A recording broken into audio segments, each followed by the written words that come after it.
আসসালামু আলাইকুম দর্শক, স্বাগত জানাচ্ছি আরটিভি সন্ধ্যা সংবাদে। আপনাদের সঙ্গে রয়েছি আমি আফসানা সুরাইয়া এবং আমি ফারিয়া শারমিন। এবারে বিস্তারিত। ৪৮ ঘন্টা আলটিমেটাম দিয়ে শপথের দাবিতে চলা আন্দোলন আপাতত স্থগিত করেছেন বিএনপি নেতা ইশরাক হোসেন।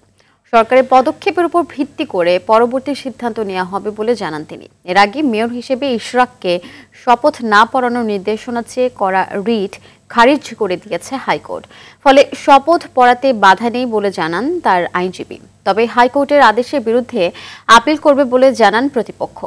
এদিকে উচ্চ আদালতের রায়ে জনগণ ও গণতন্ত্রের বিজয় বলে মন্তব্য করেছেন মির্জা ফখরুল ইসলাম আলমগীর। সাকিবুর রহমানকে সঙ্গে নিয়ে বিস্তারিত জানাচ্ছেন সাদিয়া কানিজ। ২০২০ সালে অনুষ্ঠিত ঢাকা দক্ষিণ সিটি কর্পোরেশন নির্বাচনের ফল বাতিল করে সাবেক মেয়র সাদেক হোসেন খোকার পুত্র বিএনপি নেতা ইশরাক হোসেনকে মেয়র ঘোষণা করে রায় দেন আদালত।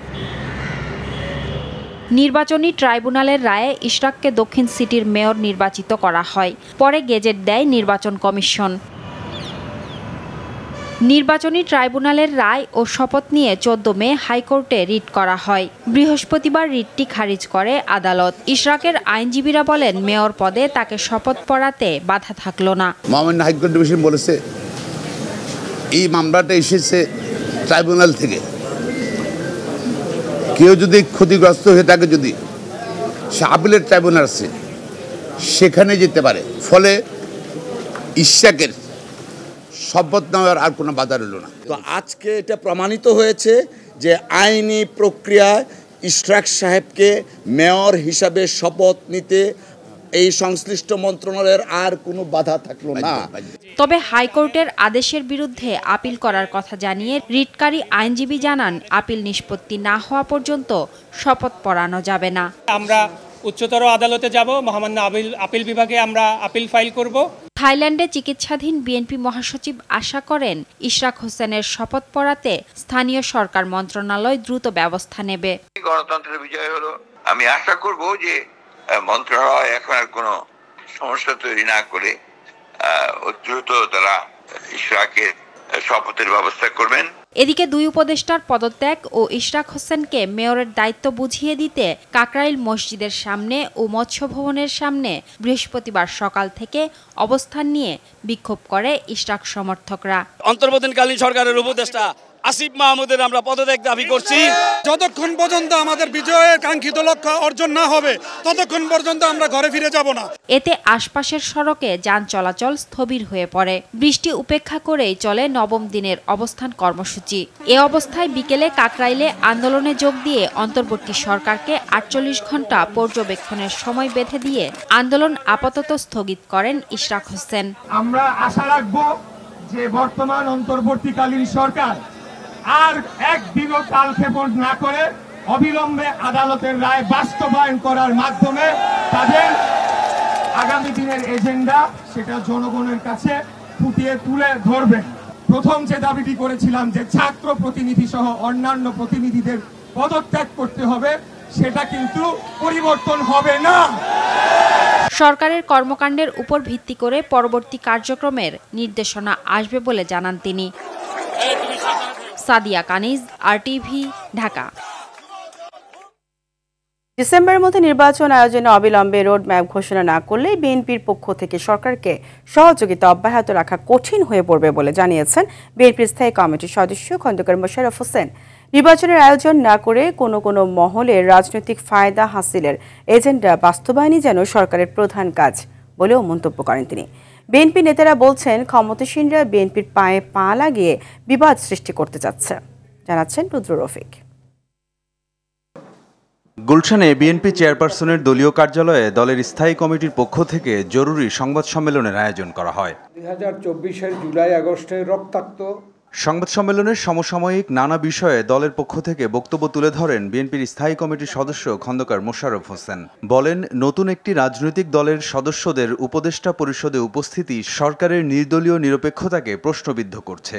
অন্তর্বর্তী সরকারকে সর্বোচ্চ নিরপেক্ষতায় অবস্থান বজায় রাখা দরকার, কিন্তু লক্ষ্য করা যাচ্ছে যে কোনো মহলের রাজনৈতিক ফায়দা হাসিলের এজেন্ডা বাস্তবায়ন করাই যেন সরকারের কর্ম পরিকল্পনার অংশ হয়ে দাঁড়িয়েছে। বরাবরের মতোই অবিলম্বে ডিসেম্বরের মধ্যে নির্বাচন অনুষ্ঠানের দাবি জানান তিনি। ডিসেম্বর 2025-এর মধ্যে একটি জাতীয় সংসদ গঠনের জন্য অবিলম্বে সুনির্দিষ্ট রোডম্যাপ ঘোষণার দাবি জানাচ্ছি। এর অন্যথা হলে জনগণের দল হিসাবে বিএনপির পক্ষে এই সরকারের প্রতি সহযোগিতা অব্যাহত রাখা কঠিন হয়ে দাঁড়াবে। নয়াপল্টনে দলীয় কার্যালয়ে সংবাদ সম্মেলনে দলের সিনিয়র যুগ্ম মহাসচিব রুহুল কবির রিজভী বলেন, সরকারের কেউ কেউ দেশকে অস্থির করার পরিকল্পনা করছে। অন্তর্বর্তীকালীন সরকারের কেউ কেউ সুকৌশলে তারেক রহমানের দেশে নিরাপদ প্রত্যাবর্তনকে অনিরাপদ করে তুলতে চায়। রাষ্ট্র নিয়ে পরীক্ষা নিরীক্ষা করার সুযোগ নেই। ডক্টর খলিলকে অবিলম্বে জাতীয় নিরাপত্তা উপদেষ্টার পদ থেকে সরিয়ে দিয়ে দেশে বিদেশে তার অবস্থান সম্পর্কে সম্পূর্ণ তথ্য দেশের জনগণের সামনে হাজির করতে হবে। দেশের বিরুদ্ধে চলার সকল ষড়যন্ত্র রুখে দিতে নেতাকর্মীদের সজাগ থাকার আহ্বান জানান বিএনপি নেতারা। রুদ্র রফিক, RTV, ঢাকা। জ্ঞাত আয় বহির্ভূত সম্পদ অর্জনের মামলায় 3 বছরের কারাদণ্ডাদেশের রায়ের বিরুদ্ধে বিএনপি ভারপ্রাপ্ত চেয়ারম্যান তারেক রহমানের স্ত্রী জোবাইদা রহমানের আপিল শুনানি সোমবার। জোবাইদা রহমানের আইনজীবী SM শাহজাহান বলেন, আইনি প্রক্রিয়া অনুসরণ করে মামলাটি করা হয়নি, তাই তারেক রহমান ও জোবাইদা রহমান দুজনেই খালাস পাবেন আশা তার। এই মামলার চার্জশিটে বা এই মামলার সাজায় কোথাও এ কথা বলা নাই যে উনি অসাধু উপায়ে কোনো সম্পত্তি অর্জন করেছেন। কাজেই আইনের দিক থেকেই আপনার এই মামলাটা রক্ষণীয় না এবং এই জাজমেন্টটা টিকতে পারে না। Up to this extent we have submitted today before the honourable court. Next session আছে মানডে at 2, ওই দিন আমরা বাকি আর্গুমেন্ট করব। ঢাকা বিশ্ববিদ্যালয়ের শিক্ষার্থী ও ছাত্রদল নেতা শাহরিয়ার আলম শাম্য হত্যার বিচারের দাবিতে টানা 9ম দিনের মতো রাজধানীর শাহবাগ অবরোধ করে বিক্ষোভ করেছে ছাত্রদল। পূর্ব ঘোষণা অনুযায়ী সকালে শাহবাগ ও পরিবাগ মোড় অবরোধ করে অবস্থান নেয় দলটির নেতাকর্মীরা। বিভিন্ন কলেজ ও বিশ্ববিদ্যালয় শাখার নেতাকর্মীরা এতে যোগ দেয়। শাম্য হত্যার বিচারের দাবিতে বিভিন্ন স্লোগান দেন তারা। আন্দোলনকারীরা জানান, একটি চক্র পরিকল্পিতভাবে শাম্য হত্যাকাণ্ড সহ কয়েকটি হত্যাকাণ্ড ঘটিয়েছে। ছাত্রদলের বিরুদ্ধে সব ষড়যন্ত্র রুখে দিতেই রাজপথে অবস্থান নিয়েছে বলে জানান তারা। এসব হত্যাকাণ্ডের সুষ্ঠু বিচার না হলে যমুনা ঘেরাওয়ের হুঁশিয়ারিও দেন আন্দোলনকারীরা।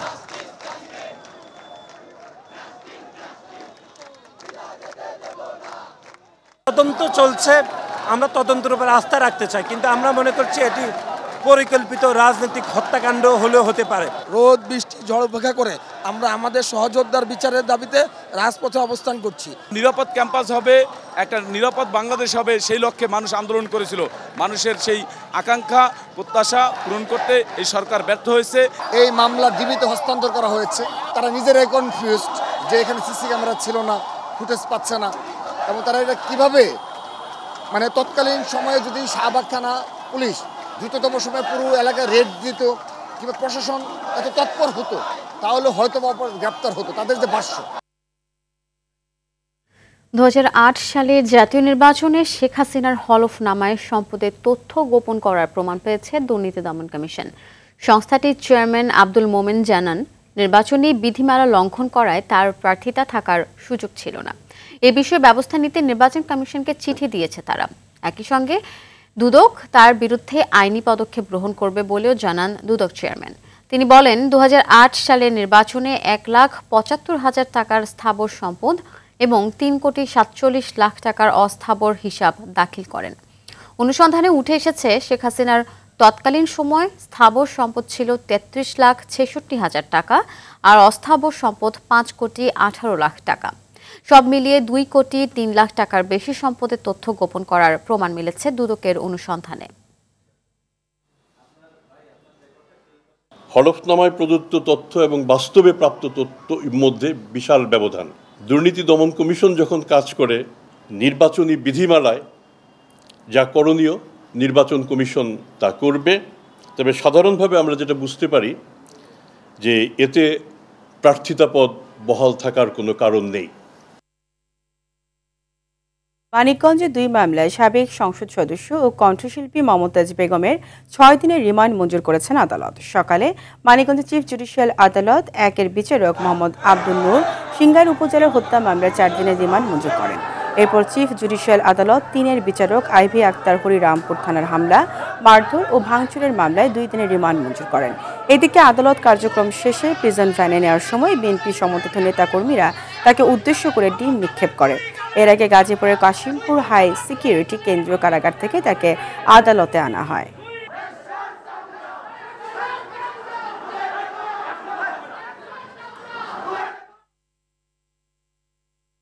জুলাই গণঅভ্যুত্থানে শহীদ পরিবার এবং আহত ছাত্র জনতার কল্যাণ ও পুনর্বাসন অধ্যাদেশ 2025-এর খসড়া নীতিগত ও চূড়ান্ত অনুমোদন দিয়েছে উপদেষ্টা পরিষদ। দুপুরে তেজগাঁওয়ের প্রধান উপদেষ্টার কার্যালয়ে প্রধান উপদেষ্টা ডক্টর মোহাম্মদ ইউনূসের সভাপতিত্বে বৈঠকে এই অনুমোদন দেওয়া হয়। এ সময় সংস্কার কমিশনের দ্রুত বাস্তবায়নযোগ্য সুপারিশগুলোর বিষয়ে পদক্ষেপ নিতে নির্দেশনা দেওয়া হয়। বৈঠকে মৎস্য সুরক্ষা ও সংরক্ষণ অধ্যাদেশ, লেজিসলেটিভ ও সংসদ বিষয়ক বিভাগের রেটিংস সাপেক্ষে এর খসড়া চূড়ান্ত অনুমোদন সহ 5টি বিষয় সিদ্ধান্ত হয়। মন্ত্রিপরিষদ বিভাগ থেকে পাঠানো বিজ্ঞপ্তিতে এসব তথ্য জানানো হয়। কমিশনের প্রথম ধাপের আলোচনায় সংস্কার বিষয়ে ঐকমত্য থাকলেও তা বাস্তবায়ন নিয়ে মত পার্থক্য দেখা দিয়েছে। ঐকমত্য কমিশনের সদস্য ডক্টর ইফতেখারুজ্জামান বলেন, সংস্কার নিয়ে রাজনৈতিক দলের অবস্থান ইতিবাচক। দ্বিতীয় ধাপের আলোচনায় সমাধানের আশা করেন তিনি। আর রাজনীতি বিশ্লেষক ডক্টর মাহবুবুল্লাহ মনে করেন, কিছু মৌলিক সংস্কার অন্তর্বর্তী সরকারের মেয়াদে আর বাকিগুলো ভবিষ্যতে বাস্তবায়ন করা প্রয়োজন। আতিকুর রহমানের রিপোর্ট। রাষ্ট্র সংস্কার প্রশ্নে ঐকমত্য তৈরিতে রাজনৈতিক দলের সঙ্গে প্রথম পর্যায়ের আলোচনা শেষ হয়েছে। 33টি দলের সঙ্গে আলোচনা করেছে কমিশন। বেশ কিছু প্রস্তাবে দলগুলো একমত হলেও মতপার্থক্য রয়েছে অনেক। সংবিধান সংস্কার, সাংবিধানিক কাউন্সিল গঠন, প্রধানমন্ত্রীর মেয়াদ সহ বিভিন্ন বিষয়ে ভিন্ন মত রয়েছে। সংস্কার আগে নাকি পরে নির্বাচন, এ নিয়েও রয়েছে বিতর্ক। রাজনৈতিক বিশ্লেষকরা বলছেন, রাষ্ট্রের বৃহত্তর স্বার্থে সংস্কারের বিষয়ে রাজনৈতিক দলের একমত হওয়া জরুরি। তবে দীর্ঘমেয়াদী ও আইনি সংস্কার রাজনৈতিক সরকারের হাতে ছেড়ে দেওয়া উচিত। পরপর দুবারের পরে আর না। আরেকটা হচ্ছে পরপর দুবার হয়ে কিছুদিন বিরতির পর আর 5 বছর বিরতির পর হয়তো আবার আরেকজন প্রধানমন্ত্রী হতে পারে একই ব্যক্তি। আমি এটাকে খুব বিরাট পার্থক্য মনে করি না। নির্বাচনের পর যে সরকার গঠিত হবে, যে সংসদ গঠিত হবে, তারা এই সংস্কারগুলোর আইনি কাভারেজ দেওয়ার চেষ্টা করবে বা করবে, এটাই কাম্য। হ্যাঁ, কিছু কিছু আছে যেটা এই সরকারও করতে পারে। রাজনৈতিক অঙ্গীকার না থাকলে আপনি কোনো সংস্কার ধরে রাখতে পারবেন না। ঐকমত্য কমিশনের সদস্য ডক্টর ইফতেখারুজ্জামান মনে করেন, সংস্কারের প্রশ্নে অনুষ্ঠিত রাজনৈতিক দলগুলোর আলোচনা গণঅভ্যুত্থানের সাফল্য। মূল 3টা বার্তার মধ্যে একটা বিচার, সংস্কার, নির্বাচন। সংস্কার সম্পর্কে ইতিবাচক দৃষ্টিভঙ্গি আছে সবারই। কিছু আছে যেগুলোর ক্ষেত্রে দ্বিমত আছে বা আংশিক একমত আছে। এগুলো নিয়ে আমাদের পরবর্তী পর্যায়ে কাজ করতে হবে। কমন মিনিমাম গ্রাউন্ড বলি, সেই জায়গায় পৌঁছানো যাবে এবং তার উপর ভিত্তি করে যদি একটা জাতীয় সনদের মতো হয়, তাহলে সেইটাই হবে যে ভবিষ্যতের জন্য মানুষের সুযোগ হবে তাদেরকে জবাব দিতে, রাজনৈতিক নেতৃবৃন্দকে জবাব দিতে আর আওতায় আনা। সংস্কার বাস্তবায়নের পদ্ধতি নিয়ে মতভেদ থাকলেও অনিয়ম দুর্নীতি কমাতে দলগুলো ঐক্যমত হয়েছে বলে মনে করেন তিনি। আমার কাছে আশা জাগানোর বিষয় হলো যে দুদক সংস্কার প্রস্তাবনাগুলোর মধ্যে সম্পর্কে প্রায় সবগুলি দলের প্রায় শতভাগের কাছাকাছি একমত। কিছু কিছু হেরফের আছে ডিটেলসের ক্ষেত্রে, মৌলিক জায়গাগুলোতে একমত। দ্বিতীয় ধাপের আলোচনায় ঝুলে থাকা বিষয়ে রাজনৈতিক দলগুলো একমত হবে এবং সংস্কার প্রক্রিয়া দ্রুত শুরু করা যাবে বলে আশা প্রকাশ করেন তিনি। আতিকা রহমান, RTV, ঢাকা। বিভিন্ন অপরাধে বেড়েই চলেছে অবৈধ অস্ত্রের ব্যবহার। ভারত ও মিয়ানমারের সঙ্গে সীমান্তের 17টি এলাকা দিয়ে চোরাই পথে আসছে অবৈধ আগ্নেয়াস্ত্র। পুলিশ বলছে, সীমান্তবর্তী জেলাসহ সারা দেশে অবৈধ অস্ত্র প্রতিরোধে বিভিন্ন বাহিনীর সমন্বয়ে অভিযান চলছে। অপরাধ বিশ্লেষকরা বলছেন, সীমান্তে অস্ত্র পাচারের রুটগুলো বন্ধ করতে না পারলে দেশের নিরাপত্তা হুমকিতে পড়বে। অস্ত্র নিয়ে দীপন দেওয়ানের ধারাবাহিক প্রতিবেদনে আজ দেখুন তৃতীয় পর্ব।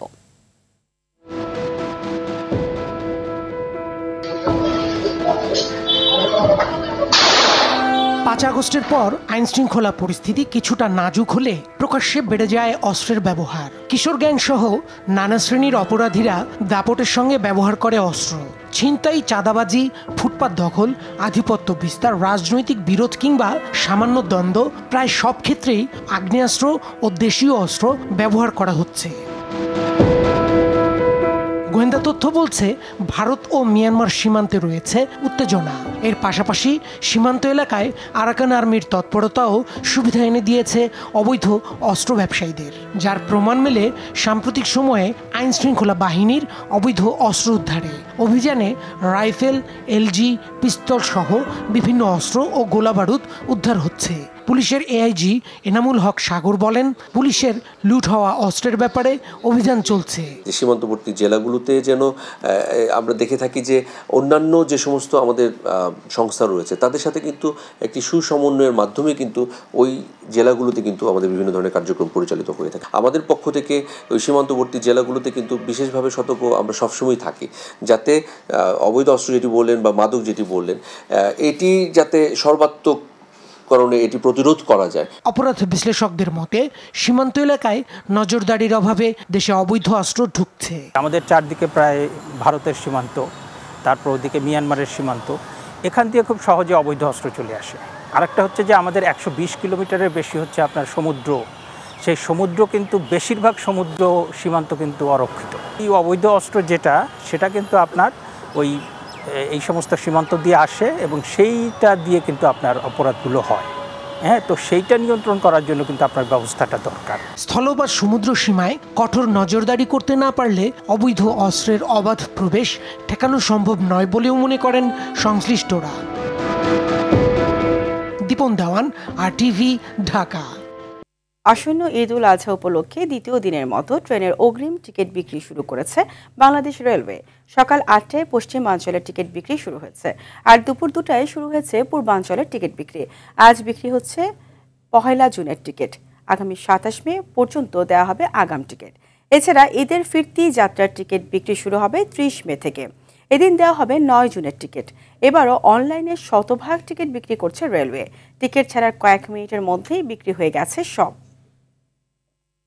টিকিট পাওয়া যায় না, এই জন্য অনলাইনে টিকিট কেটেছি। যখনই টিকিটটা অগ্রিম ছাড়া হয় একটা টাইম দিয়ে, এর আগেই ব্ল্যাকে সম্ভবত এই টিকিটটা বুকিং হয়ে যায়। টিকিট পাওয়া যায় বলতে ট্রাই করলে পাওয়া যায়, মানে ওইভাবে লেগে থাকতে হয় আর কি।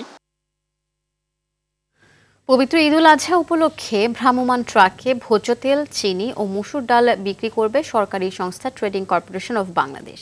টিসিবির ফ্যামিলি কার্ডধারী ছাড়াই যে কোনো ভোক্তা ট্রাক থেকে এই পণ্য কিনতে পারবে। তবে কার্ডধারীদের চেয়ে সাধারণ ভোক্তাদের জন্য দাম কিছুটা বেশি পড়বে। বৃহস্পতিবার থেকে 3 জুন পর্যন্ত এই বিক্রয় কার্যক্রম চলবে। শুক্রবার এবং ছুটির দিনেও পণ্য বিক্রি করবে টিসিবি। সারা দেশে প্রতিদিন 690টি ভ্রাম্যমাণ ট্রাকের মাধ্যমে এসব পণ্য বিক্রি করা হবে। এর মধ্যে ঢাকায় 50টি, চট্টগ্রামের 20টি, অন্য 6টি বিভাগীয় শহরে 10টি করে এবং অবশিষ্ট 56টি জেলা শহরে 10টি করে ট্রাকে সাশ্রয়ী মূল্যে ভোজ্য তেল, চিনি ও মসুর ডাল বিক্রি করা হবে। স্মার্ট ফ্যামিলি কার্ডধারীদের জন্য প্রতি মাসে নিয়মিত যে বরাদ্দ কার্যক্রম সেটা চলমান রয়েছে, সেটার মূল্যের কোনো পরিবর্তন হয়নি। তবে আমাদের যে ট্রাক সেলের মাধ্যমে যে কোনো ভোক্তা সামগ্রীর জন্য যেটা রয়েছে, এটার জন্য মূল্যটি বাজারের তুলনায় সহনীয় করা হয়েছে। তবে মূল্য নির্ধারণ করা হয়েছে 135 টাকা লিটার তেল, 85 টাকা কেজি চিনি, 60 টাকা কেজি মসুর ডাল। হয়রানিমুক্ত ও জনবান্ধব ভূমি সেবা প্রতিষ্ঠায় মন্ত্রণালয় অঙ্গীকারবদ্ধ বলে জানিয়েছে ভূমি মন্ত্রণালয়ের সিনিয়র সচিব ASM সালে আহমেদ। তিনি বলেন, দেশব্যাপী ভূমি উন্নয়ন কর শতভাগ অনলাইনে আদায়ের ফলে রাজস্ব আয় বহুগুণে বৃদ্ধি পেয়েছে। ভূমি সেবায় ডিজিটালাইজেশন কার্যক্রম নাগরিকদের ভোগান্তি কমেছে। দুপুরে সচিবালয়ে ভূমি মেলা 2025 উপলক্ষে সংবাদ সম্মেলনে এসব কথা বলেন সচিব। বলেন, এবারের ভূমি মেলার মূল উদ্দেশ্য হচ্ছে জনগণকে ভূমি উন্নয়ন কর পরিশোধে উদ্বুদ্ধ করা এবং সচেতন করা। 25 মে রাজধানীর তেজগাঁও ভূমি ভবন প্রাঙ্গণে অনুষ্ঠিত হবে ভূমি মেলা। দেশের টাইপ 1 বা জন্মগত ডায়াবেটিসে আক্রান্ত শিশুর সংখ্যা আশঙ্কাজনক হারে বাড়ছে। ভবিষ্যৎ প্রজন্মের জন্য এটি মারাত্মক হুমকি হিসেবে দেখা দিতে পারে। নীরব এই ঘাতককে মোকাবেলায় সবাইকে সচেতন থাকতে হবে। জন্মগতভাবে ডায়াবেটিস আক্রান্ত শিশু ও অভিভাবকদের নিয়ে সাভারের ব্র্যাক সেন্টারে আয়োজিত প্রশিক্ষণ ক্যাম্পে এসব কথা জানানো হয়। বাংলাদেশ ডায়াবেটিস সমিতি এবং নভোনিডিস্কের যৌথ আয়োজনে সচেতনতামূলক এই প্রশিক্ষণ ক্যাম্প অনুষ্ঠিত হয়। শিক্ষকদের আন্দোলনের মুখে পদত্যাগ করলেন খুলনা প্রকৌশল ও প্রযুক্তি বিশ্ববিদ্যালয়ের অন্তর্বর্তীকালীন উপাচার্য প্রফেসর ডক্টর মোহাম্মদ হযরত আলী। শিক্ষক প্রতিষ্ঠার কাছে তিনি পদত্যাগপত্র জমা দিয়েছেন। বিষয়টি নিশ্চিত করেছেন বিশ্ববিদ্যালয়ের রেজিস্ট্রার প্রকৌশলী মোহাম্মদ আনিসুর রহমান ভূঁইয়া। টানা 2.5 মাস ছাত্র আন্দোলনের মুখে কুয়েটের ভিসি প্রফেসর ডক্টর মোহাম্মদ মাসুদকে সরিয়ে দেওয়ার পর গেল 1 মে অন্তর্বর্তীকালীন ভিসি নিয়োগ পান। পরে শিক্ষকদের আন্দোলনের মুখে বন্ধ হয়ে যায় একাডেমিক কার্যক্রম। বিশ্ববিদ্যালয়ের 19 ব্যাচের শিক্ষার্থীরা আন্দোলনরত শিক্ষকদের সঙ্গে যোগ দেয়। গতকাল ভিসির পদত্যাগ দাবিতে 24 ঘন্টার আলটিমেটাম দেয় আন্দোলনরত শিক্ষকরা। বৃষ্টির সঙ্গে উজান থেকে পাহাড়ি ঢলে সিলেটের সীমান্তবর্তী 4 উপজেলার নিম্নাঞ্চল প্লাবিত হওয়ার আশঙ্কা দেখা দিয়েছে। তবে আবহাওয়া অধিদপ্তর বলছে আগামী 2 দিনের মধ্যে সুরমা ও কুশিয়ারার পানি বিপদসীমা অতিক্রম করার আশঙ্কা নেই। কুড়িগ্রামে কমছে তিস্তা সহ বিভিন্ন নদ নদীর পানি। বৃষ্টিপাত না হওয়ার শেরপুরের সীমান্তবর্তী পাহাড়ি নদী সোমেশ্বরী, মহারশী, চেল্লাখালী ও ভোগাইয়ের পানি কমে বিপদসীমার নিচ দিয়ে প্রবাহিত হচ্ছে। তবে নতুন করে ভারী বৃষ্টি হলে জেলায় আকস্মিক বন্যার শঙ্কা রয়েছে। এছাড়া পানি কমেছে ময়মনসিংহেও।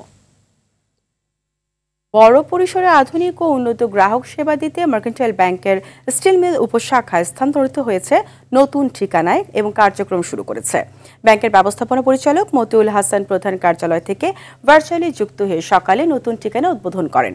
এ সময় ব্যাংকের উপ ব্যবস্থাপনা পরিচালক মোহাম্মদ জাকির হোসাইন, শামী মাহমুদ ও অসীম কুমার সাহা, সিএফও ডক্টর তাপস চন্দ্র পাল সহ ব্যাংকের অন্যান্য কর্মকর্তা ও আমন্ত্রিত অতিথিরা প্রধান কার্যালয় ও উপশাখায় উপস্থিত ছিলেন।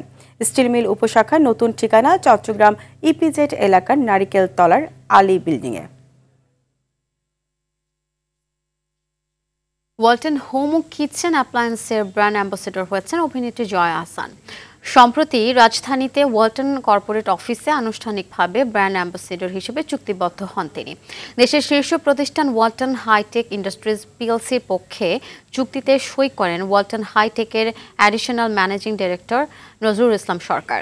এ সময় উপস্থিত ছিলেন ওয়ালটন হাইটেকের chief marketing officer Zoheb Ahmed, Walton home ও কিচেন অ্যাপ্লায়েন্সের chief business officer Mostafa Kamal সহ অন্যরা। স্বাদে, টেক্সচার আর স্টাইলে নতুন অভিজ্ঞতা দিতে বাজারে এসেছে সেভয় ডিসকাউন্ট আইসক্রিম। নতুন আইসক্রিমে কফি আর হট চকলেট ফ্লেভার ইন্ডালজিং স্বাদ পাবেন ক্রেতারা, যার উপরে আছে ডার্ক চকলেট ডিস্ক, ক্রাঞ্চি, হানিকাম ও প্রিমিয়াম কফি আইসক্রিম, আর ভেতরে হট চকলেট ফাজ। এর পুরোটা থাকছে মচমচে চকলেট ওয়েফার কোণে। সেভয়ের মুখপাত্র জানান, তরুণদের কথা ভেবে পণ্যটি বাজারে আনা হয়েছে। শিগগিরই দেশের সব জায়গায় নতুন স্বাদের এই আইসক্রিম পাওয়া যাবে। দর্শক, সন্ধ্যার সংবাদ এ পর্যন্ত। রাতের সংবাদ 11:15টায় দেখার আমন্ত্রণ রইল। ধন্যবাদ সবাইকে। ধন্যবাদ।